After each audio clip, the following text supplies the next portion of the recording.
ಎಲ್ಲರಿಗೂ ನಮಸ್ತೆ. ನಿಮ್ಮ ಸ್ಕಿನ್ಗೆ, ಏರ್ಗೆ, ಐಸ್ಗೆ ಮತ್ತು ಬಾಡಿ ಡಿಟಾಕ್ಸಿಫೈಗೆ ಡ್ರಿಂಕ್ ತುಂಬಾ ಒಳ್ಳೆಯದು. ಕರಿಬೇವು, ಬೆಟ್ಟದ ನೆಲ್ಲಿಕಾಯಿ, ಬೀಟ್ರೋಟ್, ಶುಂಠಿ, ಪುದೀನ, ನಿಂಬೆಹಣ್ಣು ಮತ್ತು ಕ್ಯಾರೆಟ್ ಇದೆಲ್ಲನೂ ಕ್ಲೀನಾಗಿ ವಾಶ್ ಮಾಡ್ಕೊಂಡು ಸಣ್ಣದಾಗಿ ಕಟ್ ಮಾಡ್ಕೊಳ್ಳಿ. ತುಂಬ ದೊಡ್ಡದಾಗಿ ಬೇಡಿ, ಸಣ್ಣದಾಗಿ ಕಟ್ ಮಾಡ್ಕೊಳ್ಳಿ. ನಿಂಬೆಹಣ್ಣು ವಿತ್ ಪಲ್ಪ್ ಯೂಸ್ ಮಾಡಿ, ಬರೀ ರಸ ಅಲ್ಲ, ವಿತ್ ಪಲ್ಪ್ ಯೂಸ್ ಮಾಡಿ. ಕರ್ಬೇವಿನ ಸೊಪ್ಪು ಎಲ್ಲ ಬಿಡಿಸ್ಕೊಂಡು ಮಿಕ್ಸಿಗೆ ಹಾಕ್ಕೊಳ್ಳಿ. ಸ್ಟಾರ್ಟಿಂಗೇ ನೀರು ಹಾಕೋಕೆ ಹೋಗಬೇಡಿ, ನೆಕ್ಸ್ಟ್ ಕನ್ಸಿಸ್ಟೆನ್ಸಿ ನೋಡ್ಕೊಂಡು ನೀರು ಹಾಕಿ. ಇದ್ರ ಜೊತೆಗೆ 8-10 ಕಾಳುಮೆಣಸು ಹಾಕಿ ಹೆಲ್ತ್ಗೆ ತುಂಬ ಒಳ್ಳೆಯದು.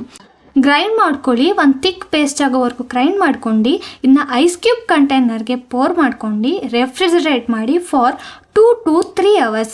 ಈ ಕ್ಯೂಬ್ಸ್ನ ಇನ್ನೊಂದು ಕಂಟೈನರ್ಗೆ ಸ್ಟೋರ್ ಮಾಡ್ಕೊಂಡು ಮಾರ್ನಿಂಗ್ ಎದ್ದು 1 to 2 cubes with hot water ಕುಡಿಯೋದ್ರಿಂದ ನಿಮ್ಮ ಹೆಲ್ತ್ಗೆಲ್ಲ ತುಂಬ ಒಳ್ಳೆಯದಿದೆ. ಎಲ್ಲ ಒಂದು ಟ್ರೈ ಮಾಡಿ.